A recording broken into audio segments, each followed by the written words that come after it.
everybody. Welcome for joining us here for our Network 101 training, Mark Engineering 21st Century. Excited to have Rhonda Grimm here, who's going to go over the basics, the fundamentals, the terminology of your basic networking. I think this is a great tool you can use just as either as a refresher, or maybe if you guys have some employees that are maybe just coming up into the field that want to maybe learn more about networking and networking basics. I'm going to have this recorded so we could you guys can view it after the fact if you miss anything. And of course, if you have any questions, just type it in the chat box. We'll get it answered. I have Rhonda here, and I believe Lee is also joining from Island Routers, and they're going to go over, like I said, the whole networking basics. If you have any questions, like I said, ask them. We'll get them answered for you. So really appreciate you guys being here. And Rhonda, thanks again. Sure. Yeah. Thank you all for joining.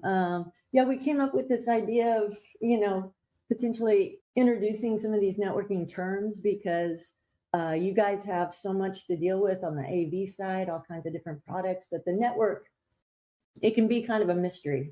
So we put together this course to just go over some of the basic terms that you run into all the time, and then, try to make, give you some clarity. Feel free to put anything in the chat and to stop me at any point. And Lee knows everything. He's our technical guru. So just feel free. But and we'll have some time at the end for Q&A. But the goal is to cover this in about 45 minutes, get you guys back to your day. But with that, I'll just dive in. Going to start with just a very brief overview of how data moves around the internet, how it moves around networks, how it moves around the internet. And it's an imperfect analogy, but it's kind of a loose analogy that computer networks are a lot like the postal system. So you look for the most efficient route to get your package or your letter or whatever to where it's going. So in the case of, we had two college buddies. Alice is in Bath, England right now, and she wants to send her college friend Bob a birthday card. So she puts the birthday card in the envelope, and then she takes it to a mailbox in Bath, the post and picks it up. He takes it to the local post office. He goes by train to London, and then from London it heads by air to New York, and then it arrives at a post office, and the mail carrier brings it, and the card arrives to the suite, and then Bob gets his card. So, not unlike computers. So instead of a birthday card, you've got packets. Everything on the internet is done in packets. So they're just basic units of transport. They're little ones and zeros. And they each contain a source address, a destination address, and a body. Everything is done in packets, and every email you send, every web page, every picture is just a bunch of packets. So if you take that analogy, and let's go back to that envelope, Alice is sending from England, and the destination address is in New York. So in a computer network, you've got two basic, it gets a little more complicated than this, but you have two basic sections. The header, which is kind of like the envelope, and it has the sender's IP address, the recipient's IP address, and the packet sequence, the sequence number of the packet. And then the payload is like the actual stuff, the actual data you're sending, and that in this case is like the birthday card. So how does data get, if that's how it's addressed, that's how it kind of fundamentally moves, how does it get where it's going? Well, the internet, genius of the model, is packet switching.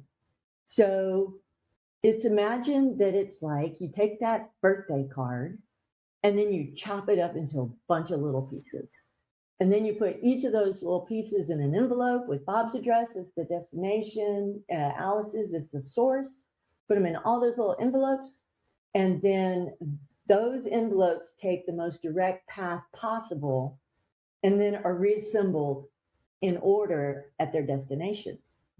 So even though like maybe the packets closer to Alice, they don't know how to ultimately get there, but they have a general sense, they know the most efficient hop for them for the next packet, and so on down the chain.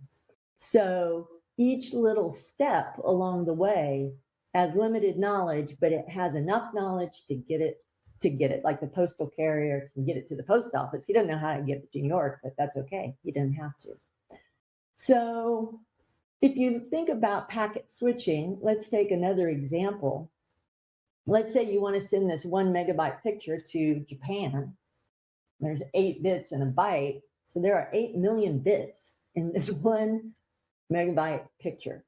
So one of the reasons they chop it up is because the likelihood that information is going to get corrupted somewhere along the way is pretty high. I mean, 8 million bits, what could possibly go wrong?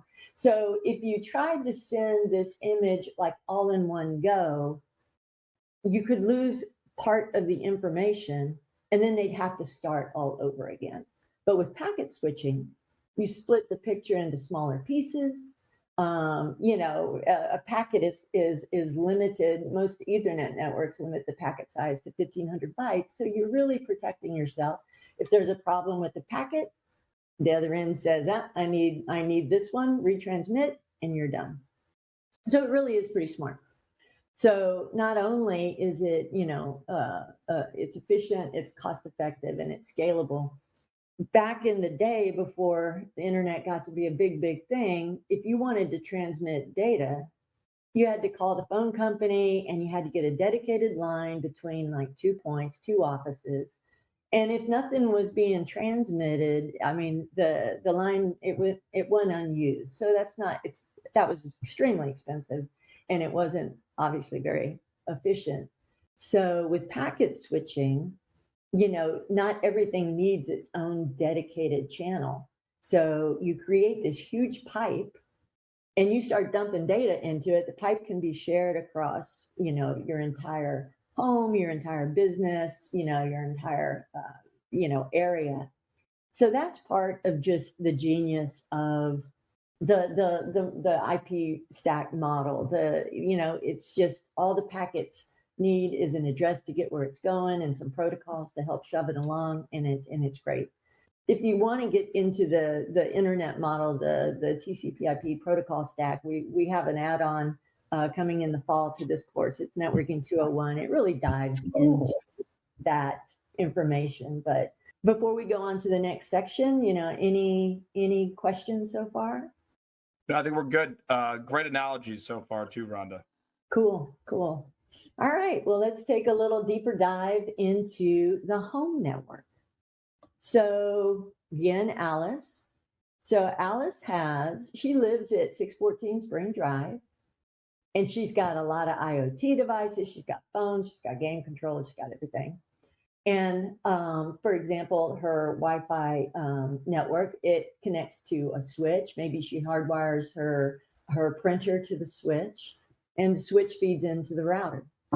So she also has this rockin' home automation system. It has a fridge, cameras, water feature, and she's got the controller, like maybe a Control 4, and that's hardwired to the switch. And then you've got your associated wireless devices. Then she's got this great home theater and the media controllers hardwired into the switch, and she's got Sonos and TVs and all that good stuff. So everything, all of those devices go to the ones that can be hardwired or wired to the switch, and the whole thing sits on the router. Router then goes to a modem and then out to the internet. So the entire network rides on the router. So that's kind of where our focus is going to be, is not only how do networks work, but the role of the router. So as we talked about, computers communicate in packets, and packets need addresses. So there's 2 types of addresses, and every device on the internet has one. They have IP addresses, and they've got MAC IDs. So your IP address, they can change, your IP address can change, but if you're going to get something to somewhere, you need a unique IP address to be able to reach that device. The MAC ID is a lot more permanent. It's a physical address. Every phone has a MAC ID. Every device, your laptop, everything has a MAC ID. And a network packet, you need both to get to their destination. But for our purposes today, we're just going to focus on the IP addresses for now, and then we can talk about MAC addresses in later modules. But getting back to Alice's cool setup, this is how she sees her network. She sees the phone, she sees the camera, she sees the TV. This is how our router sees the network. It just sees it in IP addresses. So let's talk some more about what those are. If an IP address identifies every device connected to the internet, not unlike that envelope, and it allows then these different devices to connect to a wider network on a global scale, in case the internet. And a couple of things we'll be talking about with IP addresses is you can have public addresses and private addresses, and then the way they're assigned. And that's when we're going to talk about like DHCP and static IP addresses, that sort of thing. But before we dig into the structure of an IP address, you'll hear the terms IPv4 and IPv6. And really, this is just the format of the IP address itself. An IPv4 address has, 4 sets of 3 numbers, and an IPv6 has, 8 sets of 4. So the only thing you really need to remember about this part is IPv4, when the internet started, kind of coming around, well, you could do a bunch of different combinations of those numbers. You could get 4.3 billion possible addresses. And we're like, oh man, that's awesome. We don't need any more than that.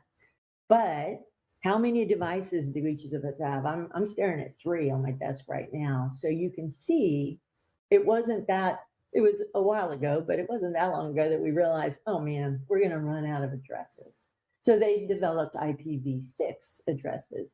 Those haven't been necessarily widely adopted yet. They're not, there's never going to be a shortage of them. You can have 340 undecillion, whatever that is, but we won't run out of those. So IPv6 addresses are coming, and are used now. But for our purposes and what you see in like home networks, IPv4 is what we'll be talking about, and you'll see it quite a bit. So every IPv4 address, it has its different sections. And in the case of, we're not going to get into subnets and all that. That's a 201 thing. But in this case, this 203.10.113, the way it's split up, the way the structure is that part of it is the network address. Every network has a unique number, and then the last 2 digits or 3 digits is the host address. And every device on a network has a unique host number. It's kind of like a network address is maybe like a street. It's Spruce Street, or maybe it's a subdivision. And then the host address is the exact home or device. So it lets you get into the general area, and then you can target your exact location. Think of it as this way.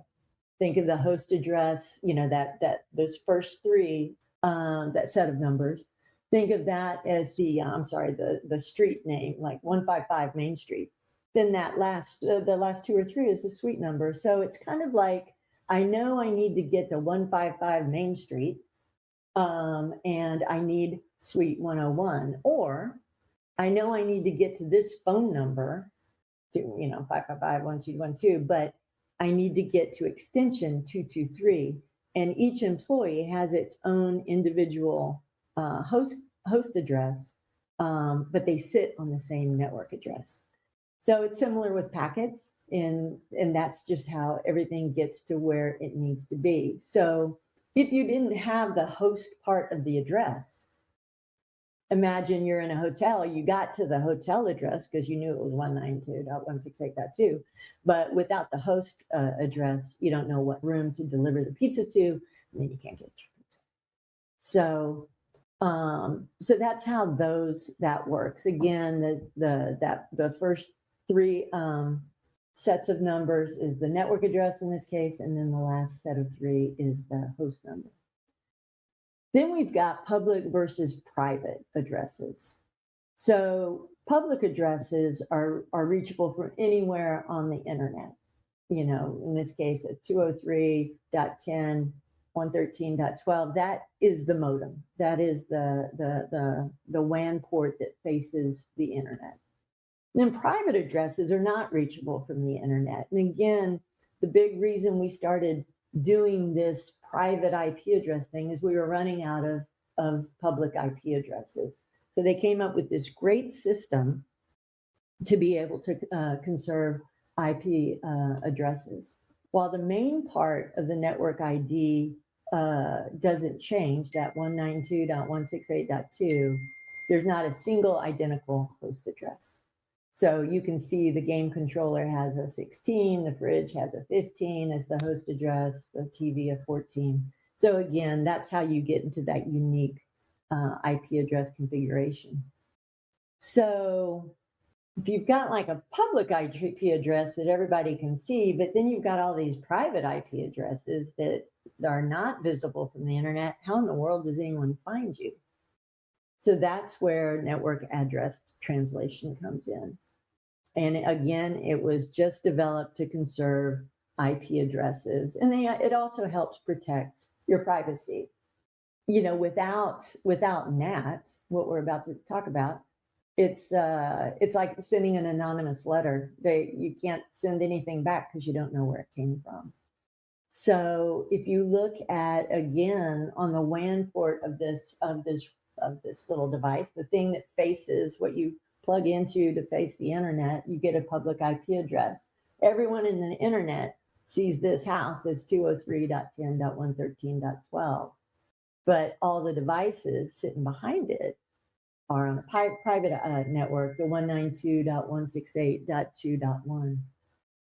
So how that works is, you know, the router is the thing that handles the whole NAT process. So it needs to take the private IP address, translate it to a public IP address, send it out to the internet and get a response, translate it back. It's very complex. So I'll show you how this works. And for the record, most SMB routers, most of the routers you see that you install in homes and businesses are NAT routers. So let's take Alice, and she's on her laptop, which has a IP address of 192.168.2, because that's that typical private IP address. And then she is a host address of 10. So the router translates her IP address, her private IP address, to a public-facing IP, which in this case is 203.10.113.12. Then it sends a request because she wants to go to YouTube. She just wants to go to YouTube. So she sends the request to the router. The router converts to a public-facing address. YouTube gets the request, sends it back. The router translates the 203.10.113 back to her individual device, and she gets the YouTube page. So then you say, well, that's great. So the NAT does all that network translation for me. So that's super. But how do they get those private addresses anyway? How does the fridge have 13 and her laptop have 10 and her phone have 26? I mean, where do those come from? So then you'll hear the term a DHCP server. So every router has a DHCP server built in, typically.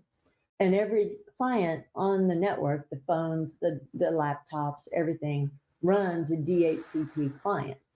So if every device needs an IP address, it's the DHCP's server's job to assign those addresses. So with the client sitting on each host, each device on the network, and the DHCP server built into the router, that's how this function happens. So they're usually assigned dynamically. So basically, it's a little 4-step process. Let's say that's her laptop, and it says, "Hey, DHCP server, I need an IP address." And so then the DHCP server, that is broadcast actually all over the network, but everybody ignores it except for the DHCP server. And it's like, yeah, I'm here. It's like, how would you like 192.168.2.30? I would love that. And so, yes, I'll take that one. So he sends the request back. And so the server then says, well, you can have that one until Tuesday at 5.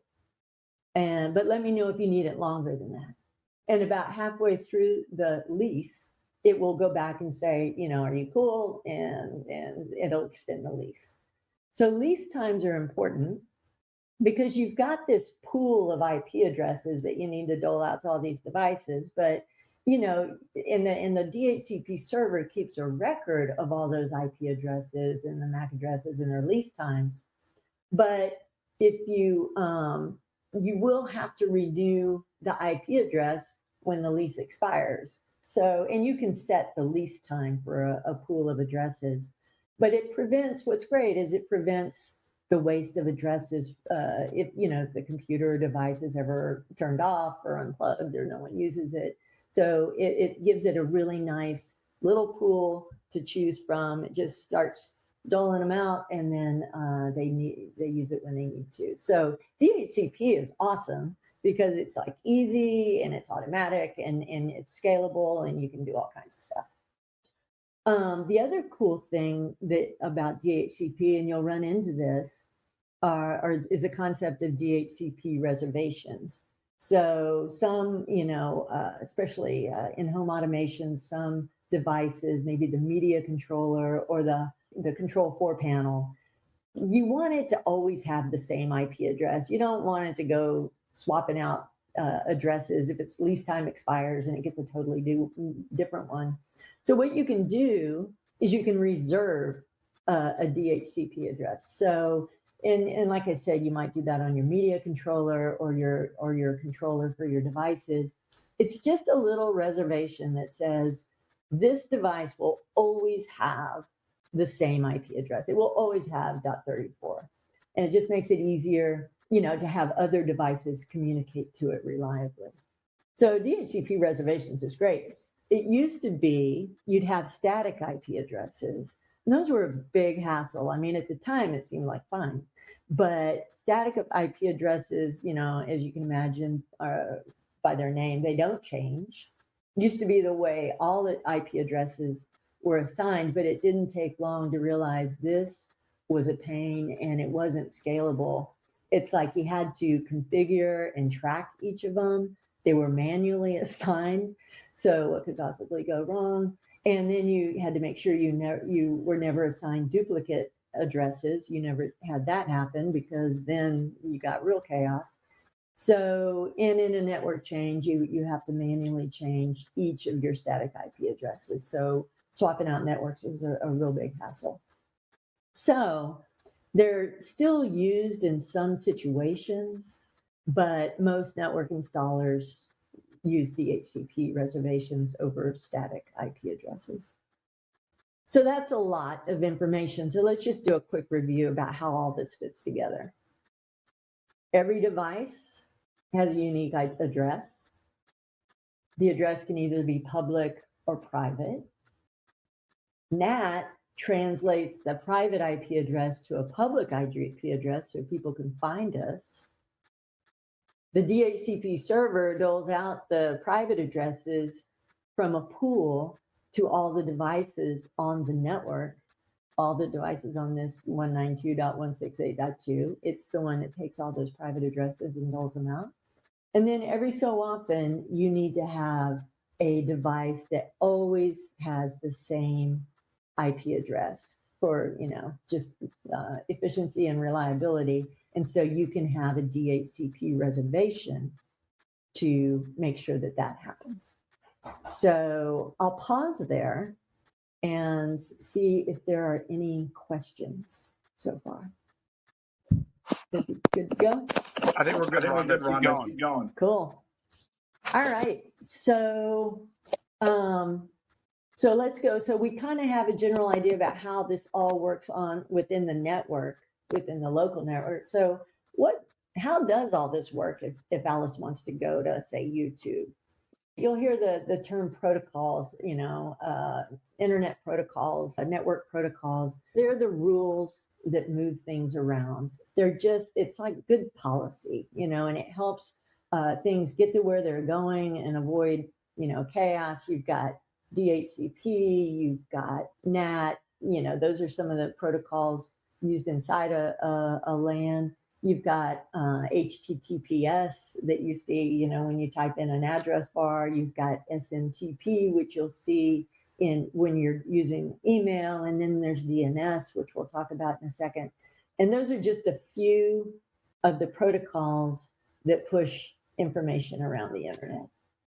So let's go back to Alice and her YouTube fixation. So she wants to go to YouTube. So what's all involved in making that happen?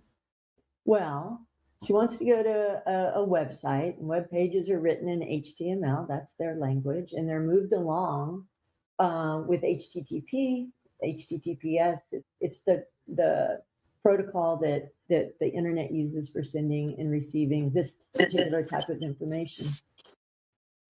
So Alice wants to go to YouTube.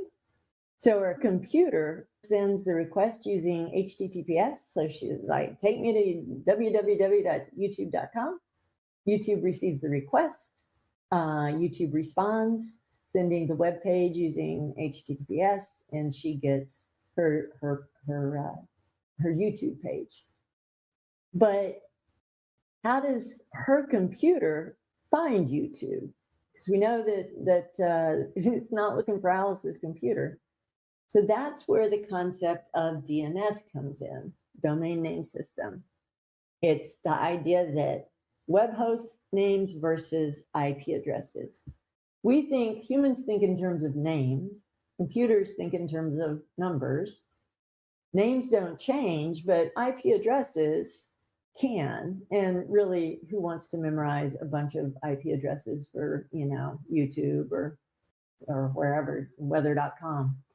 So the system, domain name system, DNS system, was developed.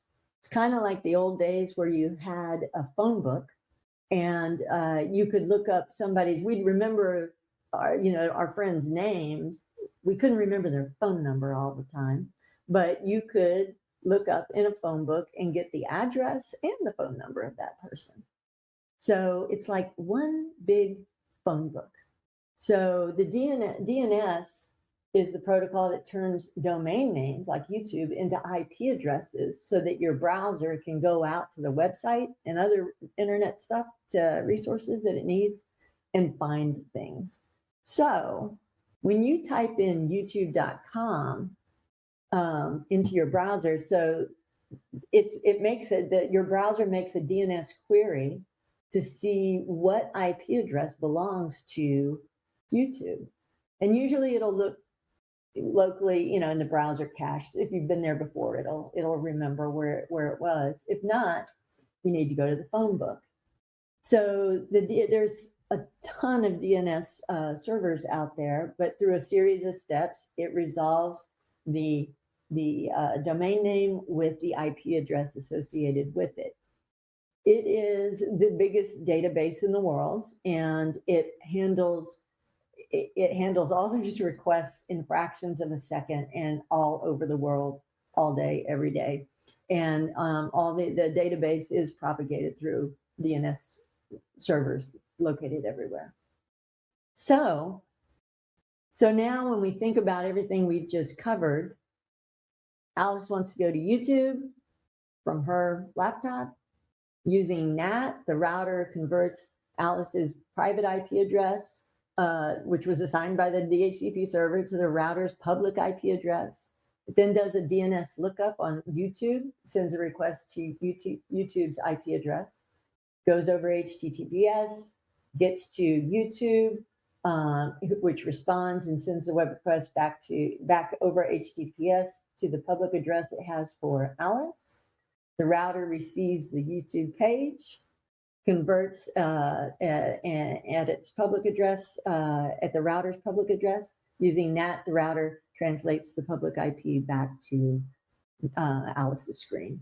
So that's how that whole cycle works. So everything we just covered is now, that's just one simple way that all of this fits together. So I'll stop there, and congratulations, you've gone through the hard part. So any questions so far?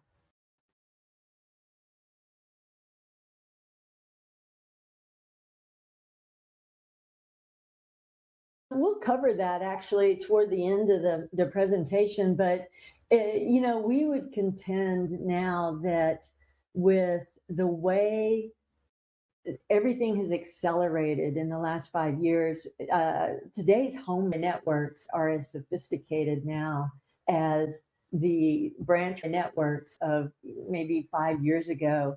There are so many devices and so many sophisticated pieces of technology on the average home network these days that the $100 router isn't going to cut it. You're not going to get the speeds. You're not going to get the stability, the Wi-Fi stability that you need. You're not going to get those elements with that type of router. So we contend that the routers of today and going forward, especially with Wi-Fi, 6 and 7 coming, which we'll talk about in a second, you do need that enterprise grade capability, but you also need that very, very efficient packet engine that makes the router do all this stuff, which clearly it's doing a ton of stuff quickly for a lot of different devices.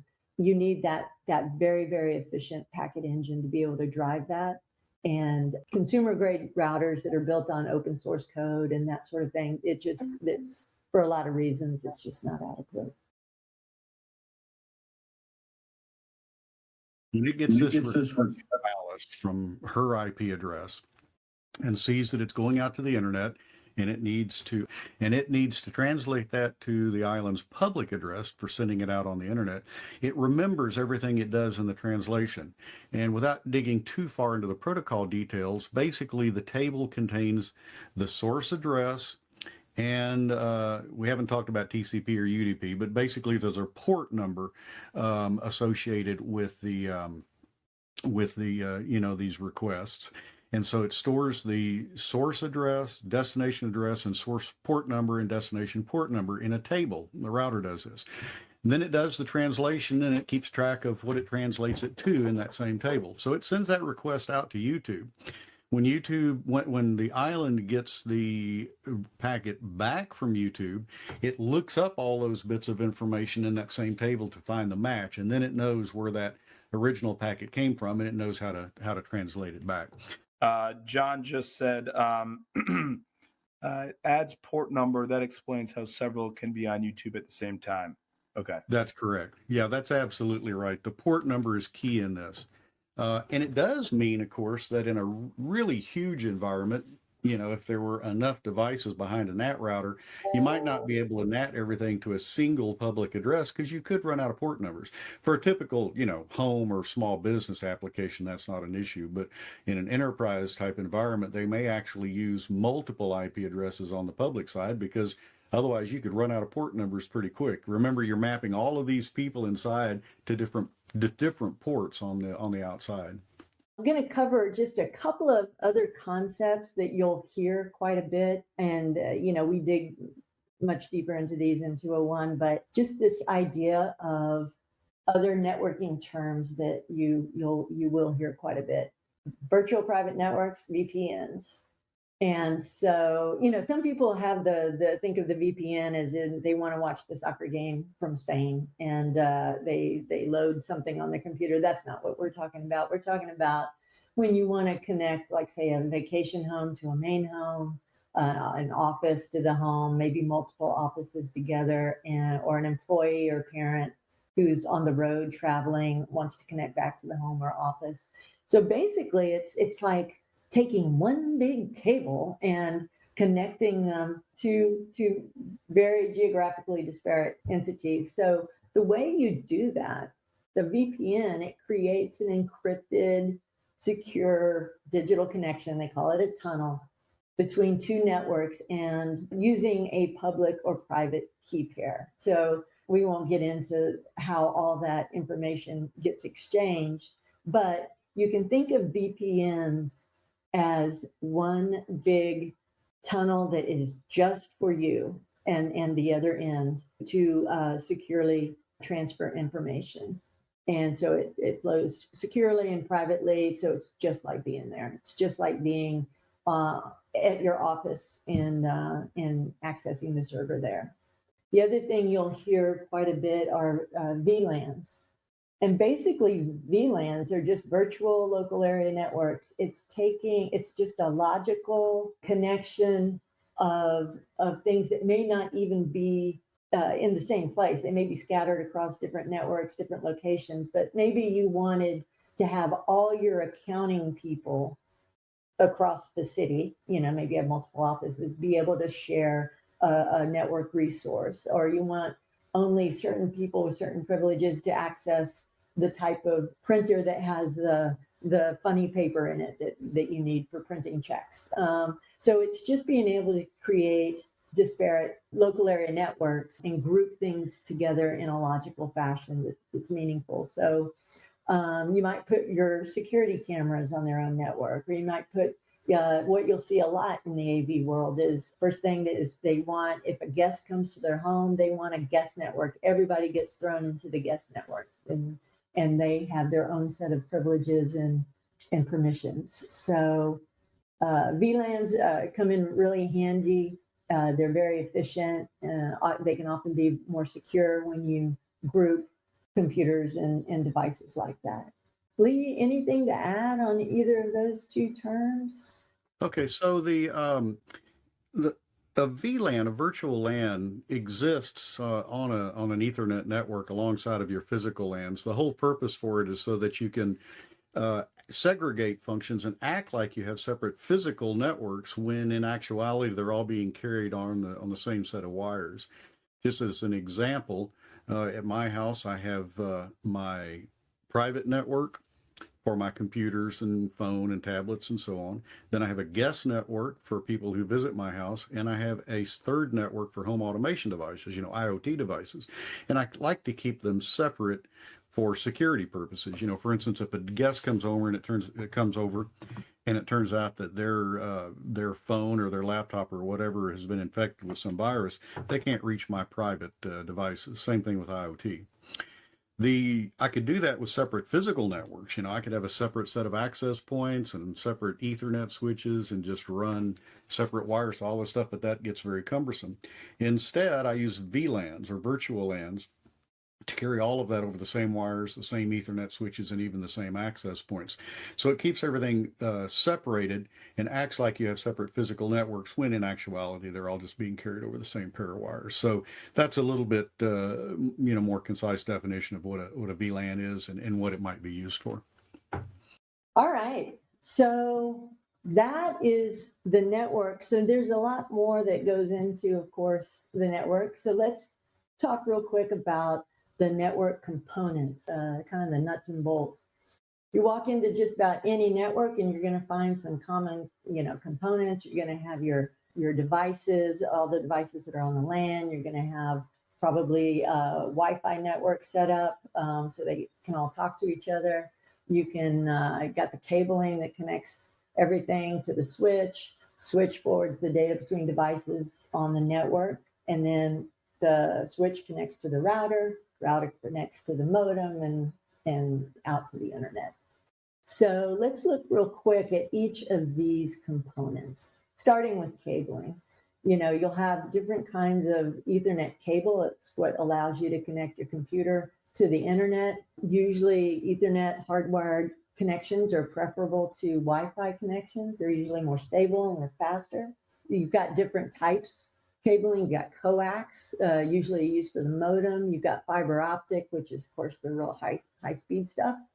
And then the stuff you see a lot is the unshielded twisted pair. You'll see UTP, and then you'll see, these RJ45 patch panel connectors. So the main thing about cabling is you just have to remember all cabling has certain parameters that it follows. So a big thing is cable lengths. Ethernet cables are designed to work at a maximum of 328 feet, and it's really important. Anything longer than that's going to reduce performance or just flat out won't work. So one of the things you want to remember just in cabling in general is don't be out of spec. So, you see all these different, this is a little history table. The bottom line is, it's just kind of fun to think about, but the area you live in is really this cat, 6A, 5A. It's the 100 megabit per second. It's been around since the 90s. This gets into the 1 gigabit per second, and you see this in residential homes. And then once you get into like the 6, you get into some really big homes or commercial buildings, data centers. So this is the area you'll live in the most. But obviously you can see how things have changed. Gosh, I mean, going from 4 megabits per second to now we're at like 40 gigabits per second. It's really hard to believe. One quick thing on PoE, power over Ethernet. It's really become so convenient to be able to provide Ethernet, to provide power over Ethernet. So instead of having to find a electrical outlet for each of your devices that you want to hardwire, you can actually get the power through the Ethernet cable. So that's a real big deal. Saves a ton of time and money. It's very flexible, and it's low voltage stuff, so it's really safe, and it's very scalable. So you can imagine not having to deal with figuring out a power strip to connect everything together. Let's talk for a second about switches. A switch connects multiple devices within a network. So you remember in Alice's network, she had the printer connected to the switch and maybe her AV controller and that sort of thing. So there's two types of switches, managed and unmanaged.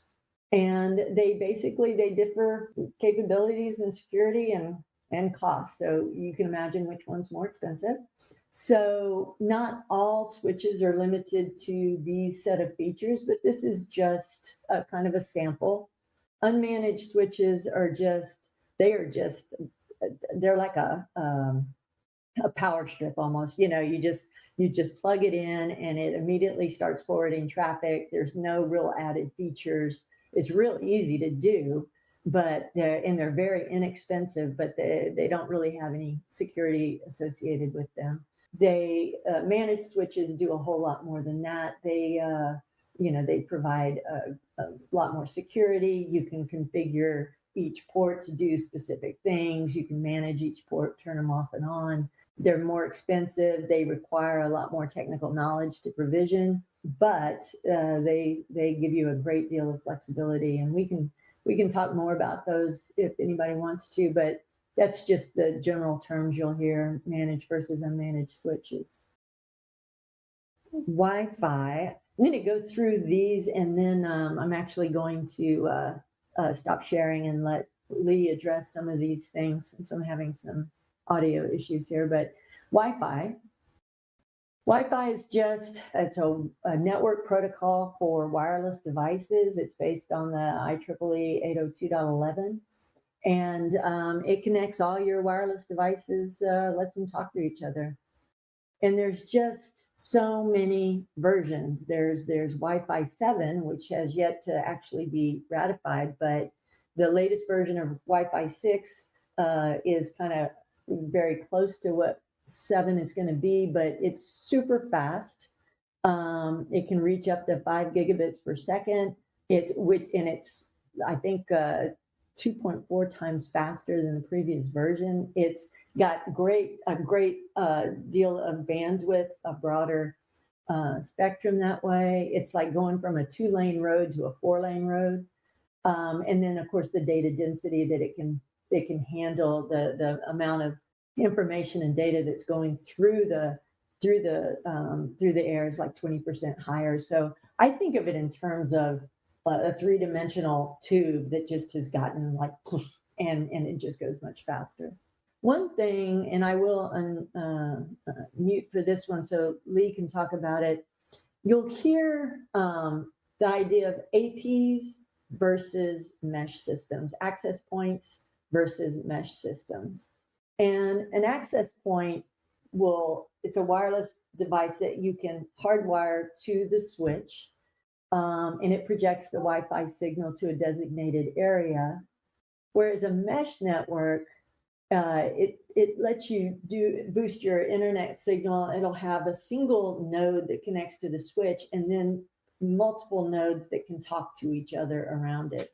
And there's a lot of pros and cons between the two of them, but no matter what, if you want to get good Wi-Fi coverage across a large, like say, multi-story house or a building that has some, hidden hallways that it's just where you lose service, how you have to go to one part of your house to be able to use your cell phone.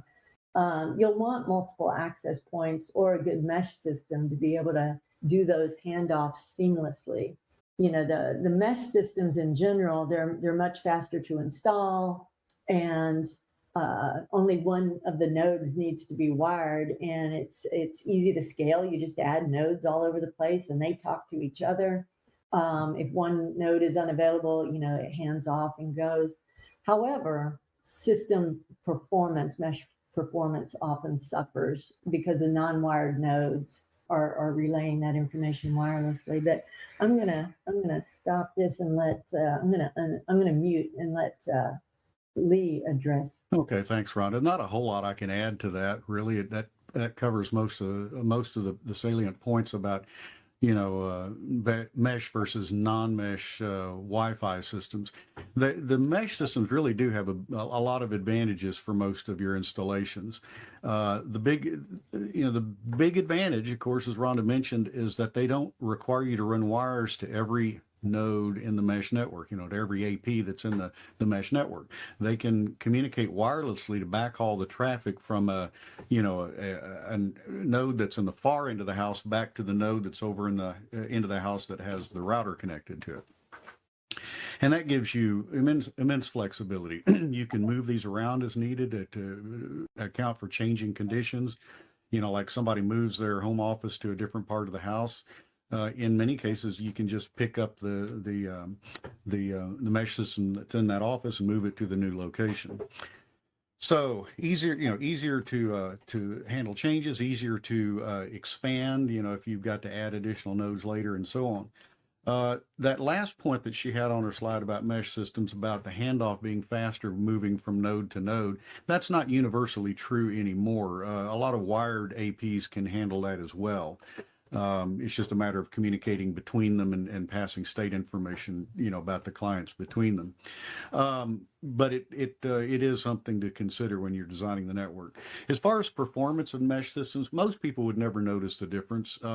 As long as your mesh systems, the individual nodes are not too far apart, or there's not too many hops from the farthest node back to the one that's got the connection to the router, you're not going to notice much of a performance hit. If you measured it, you would see something, but for most people, it's not going to be a huge factor. In addition, most mesh systems do allow you to hardwire the nodes if you desire to do so as well. So you don't have to have just one wired node in most mesh systems nowadays. You can wire multiple ones as needed to improve the performance in outlying areas. So that's about all I'd add on that, Rhonda. We have a couple questions here too. Sure. From Jeff. Is there a difference between Wi-Fi 6 and Wi-Fi 6E? Oh gosh, that's out. I don't really know the differences. There are some. I'm not well enough versed in the Wi-Fi standard to be able to tell you. That's certainly something we could find on the internet. But he said it cuts speed in half for each mesh, or does it depend on manufacturer? So that's probably, like you said, probably have to check the manufacturer for that, right? Right. Okay. Yep, sorry. Wi-Fi is not really my area of expertise, so I can't discuss too much the difference between the standards. I will say these higher and higher, these newer and newer Wi-Fi standards are really increasing the amount of bandwidth available and the speeds of the Wi-Fi networks. In most cases, with some exceptions, but in most cases, individual devices don't really need that additional speed themselves. Where you're going to find the biggest benefit when you're deploying these Wi-Fi networks is that with the newer standards, number one, you've got more channels to choose from, so that in a given area, you're not going to get as much interference from neighboring Wi-Fi systems. You can scatter these things across more channels, and therefore you're going to be able to make more use of the available spectrum. In addition, because the speeds of these channels are increasing, you can get more bandwidth. That may be of some benefit to individual nodes, but where it's really going to help you as an installer is that you can put more nodes, more clients on a given Wi-Fi system than you could handle with the lower speed networks. Because remember, they're all sharing this bandwidth. So by having, the more speeds with the newer Wi-Fi standards, you can put more clients on the network and be able to handle, a larger number of people. So that's really the big advantage for you as installers, I think, as you move to these newer Wi-Fi standards. Everybody see that? Yes. Cool. So I'll talk real quick about internet connection. When you order service from your ISP, you're going to be given a standalone modem, in which case you'll need a separate router and APs or mesh. Or you're going to get a modem router Wi-Fi combo. We call it an all-in-one. Usually when you get that internet connection, you either get a standalone modem or you get yourself a combo unit that has the router built in. We have feelings about that. We'll talk about those in a second. This equipment, it's typically not enterprise grade. A lot of times it's refurbished and it's not necessarily up to date. So, especially in the combo unit, that's just something to keep in mind. And then of course you have, aside from the equipment, you got your data plan, and you go through various tiers of service. Certainly 100 megabits per second it's usually good for multiple users. 5 to 1 gig is great, and you can do basically anything. So, and typically the faster the connection, the more you pay. So, but just because you have multi-gig speeds from your provider doesn't necessarily mean you'll get multi-gig speeds on your network. And again, everything comes down to the router. It's kind of why a Porsche is faster than a Chevy big block, even though it's, twice as big. It's just more efficient, because by the time the engine's rated at 500 horsepower, by the time it gets through the axle, the transmission, all the stuff, you've already lost some efficiency. So in terms of the router, we kind of use it as this. There's a lot of things that offer resistance on the network. So even though a router will have this 3 point something, gigabit throughput, it's kind of like the quarter pounder before cooking. It's quarter pound before you cook it, but by the time you add your devices and your logging and your filtering, your intrusion detection, and you throw your VLANs on there, and maybe your router isn't really rated fast for VPNs, now all of a sudden your multi-gig router is having trouble generating even a gig.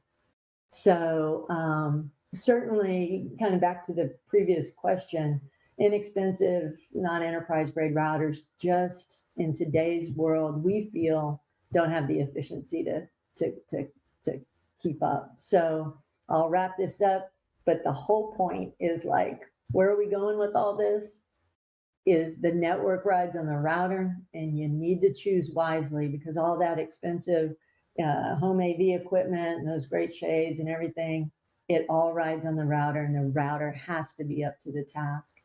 So if you feel like, home networks today are like the small business networks of 2018, there's so much stuff on your home network now. And long gone are the days when you could go to Best Buy and just pick up, a cheap wireless router, and everything is going to be okay, especially in the kind of installations you guys are doing. So, but then on the other side of things, when you when you look at all the routers out there, it is so confusing because on paper, there's a lot of check boxes are checked. But when you kind of dig down to it, those high speed ports, if your router code is inefficient, it's going to bog down as soon as you start turning on all those features. We found that a lot of upgrades and updates often need hand holding. Integrators will schedule time in the middle of the night, in fact, just make sure nothing goes wrong, it shouldn't be that way. And, some routers need to be frequently rebooted, and then you've got subscription fees. And then almost every router is built on open source code, which creates some security risk potentially. And no matter what, networks are complicated, and if the router isn't up to the task, I mean, as soon as you go back to have to adjust something on the router, your profit margin just goes out the window. So just a real quick plug for Island. I keep talking about that packet engine. We've been using this packet engine for over 40 years. Our guys have their earliest roots in networking. They developed the first internet the first network protocol, ArtNet, way back in the 70s. And we built the first LAN to internet connectivity product, sold to Bay Networks, Nortel Networks for that. And then we pivoted to the carrier environment. And that is where we had one RU unit that could handle 6 million subscribers. So that same heavy duty packet engine that drove some of the biggest brands, Ford, American Airlines, all that stuff all through the years, that's in this router. So it's not just aggregate throughput, it's the packet engine. So 2 million packets per second. And as you know, we just learned everything is done in packets. So 2 million packets per second, no one ever publishes that number. 130,000 connections per second. That's when you've got weather.com going to all over the place, bringing in ads and bringing in information to that page. That's why that page loads so slowly sometimes. We do it very, very quickly, 130,000 connections per second. We have no open source code. It is the same code that has driven the enterprise and carrier networks all these years. And we have really no device limits. 5,000, we say you could put 5,000 devices on this router. That's just because we stopped counting. So it's very heavy duty. And the great thing is you don't need a PhD to install it. And just to give you a little bit real quick about the hardware, look carefully at the hardware of any router that you decide to choose to install. For example, on the Arachnus, I think this was the 310, we cracked it open, and we use a quad core 64-bit Intel processor. No one uses that level of processor. They have a dual core 880 megahertz. We have 4 gig of error correcting memory. No one does error correcting memory in this space usually. They've got half a gig of single channel 16-bit RAM. We have 64 gig of flash storage with the file system. They have 64 megabytes of SPI NOR flash. We don't like power supplies, so we made an internal power supply. We're created and manufactured in the USA, and we are supported, human support in the USA. You will, all our support is out of San Antonio, Texas. And we get a 2-year product warranty. But the thing I would say that sets us apart in this particular case, not just with the packet engine, but we have just a long history of making hard technology easy. We made it easy to connect LANs to the internet. So we bake whatever it is you need into the router. We pre-configure it and make it automatic to where most operations are just done with a tap and a swipe. Updates happen seamlessly and very, very quickly. The whole VPN setup is awesome, and we have this.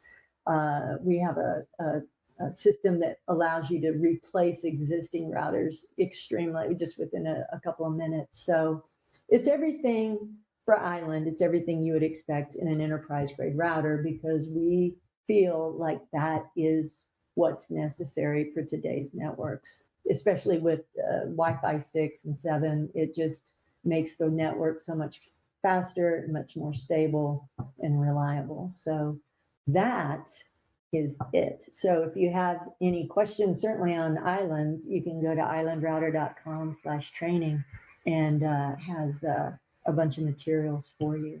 But I do want to thank everybody for the time. I know we ran over a little bit. I apologize for that. But any questions?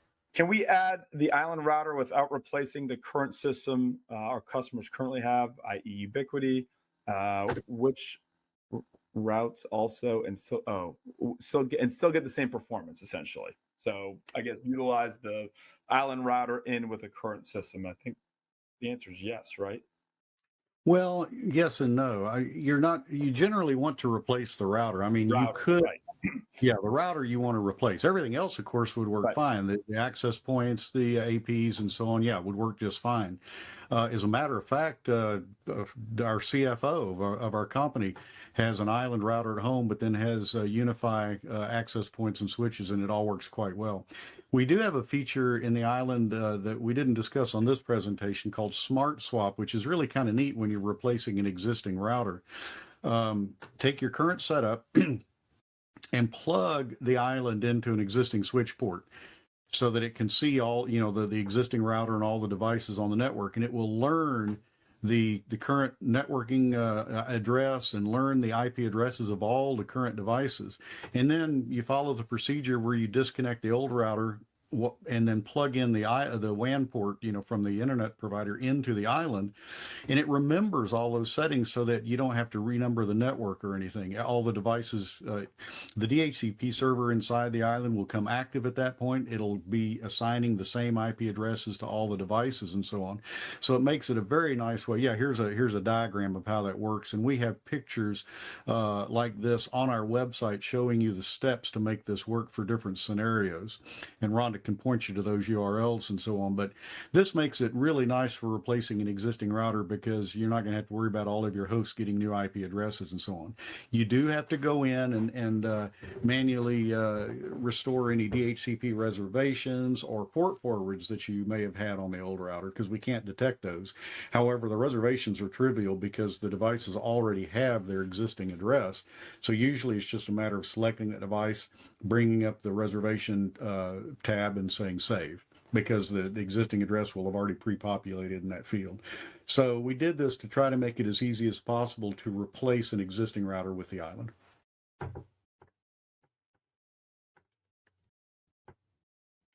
Well, thank you guys so much. I really appreciate it. I know we're over time, but this has been phenomenal. Thank you. Thanks, everybody. It was really great. Take care. See ya. Bye.